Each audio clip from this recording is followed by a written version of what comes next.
On Alduhns Phenomena, Chapter 8, written by Hermanos Magnus.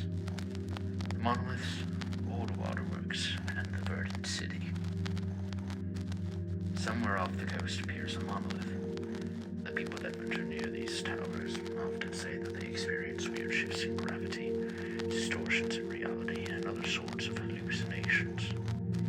And commonly, these hallucinations can cause mental breakage, or, in extreme cases, full mental deterioration, leading to institutionalization, or worse, death.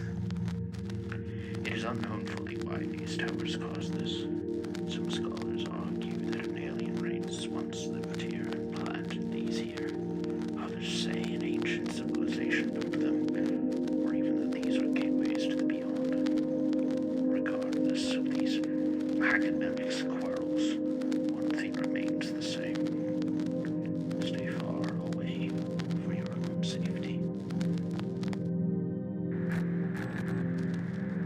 That should be plugged in. Whatever. Journal entry 13, 22nd of Myas, 1882. Something about the monolith's physical composure suggests that it does not originate from this land, although upon further inspection it appears that much of the interior appears to be mechanically similar to the waterworks that I documented on my expedition to the Great Sand Sea roughly 12 years ago. I'm camped in what appears to be some sort of large chamber towards the bottom of the structure, although the layout appears as if it was meant to be horizontal as opposed to vertical as it is.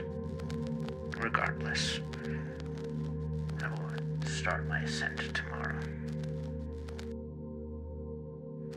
Journal entry 14, 23rd of Myas, 1882. I've managed to climb roughly 380 meters up today. Thankfully, there appears to be plenty of other corridors and chambers to perch myself up in for the night this high up. Since I still have some daylight left, I am going to see if I can explore some of these corridors, seeing as I found some sort of powered slate that seems to still be functioning while on the climb. It looks eerily similar to what I can only presume are some sort of locking mechanism on one of these doors. Journal entry 15, 23rd of Myas, 1882. That chamber that I was talking about before managed to open, although I really wish it hadn't. As soon as the chamber door was even slightly opened, the buildup of gas from inside ruptured the door, nearly hitting me off in the process. The next thing I knew, a pungent wave that smelled of decay brought me to my knees. Pushing forward, I saw them there. What appeared to be 5 to 7 sets of remains, sealed in this chamber for however long. Their bones were there, completely still within what I can only presume was the liquefied mass of their bodies. How long these people had been trapped here before this happened, let alone how this happened, I'm not entirely sure. Regardless, I could step more than a foot within the chamber. It just felt wrong. I will climb further tomorrow. Journal entry 16, 25th of Myas, 1882. I didn't get to writing in my journal yesterday. The events of the day prior really got to me. I did decide to explore some of the other chambers along that corridor and believe I may have come across some sort of staging area where these artificial beings were being constructed and fixed. I managed to salvage some of the parts, equaling maybe 2 whole, whatever these are. I think I'm going to call them androids, meaning man-shaped, seeing as they appear to be humanoid. Perhaps some of my associates at the Volution Academy of Engineering and Architecture may be able to assist me with research when I arrive back from this expedition. Regardless, I finished the ascent of the monolith.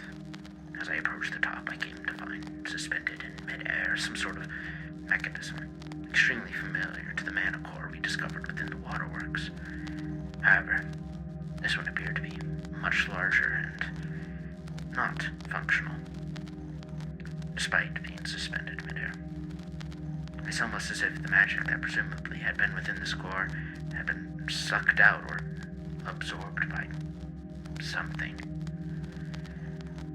When I return, I will also remind myself to put forth a full research operation to be held regarding these structures, and should this turn up any leads, we may be able to convince the board to allow us to send out operations to the rumored other monoliths. Perhaps Algier might even be able to work alongside Rock Gardish researchers to uncover more about this, seeing how close we are to their shore. Maybe this could use some sort of tension between our two nations. At the end of the day, someone should go back and correct what is wrong with my master's studies on the phenomena of our world. I will stay up here a bit more tomorrow before I make my descent back to my original camp and embark north towards Yall. Journal entry 17, 26 of Maius, 1882. I didn't write it in my previous entry, but the sky up here was truly beautiful. I don't believe I've ever experienced anything quite as awe-inspiring as that sunset. I made my descent down towards the monolith today. Everything is back at the ship, and I will be embarking with the rest of the crew to Yall. I've paid them to take these artifacts to the Volution Academy, along with some of these inflammation sites I managed to discover.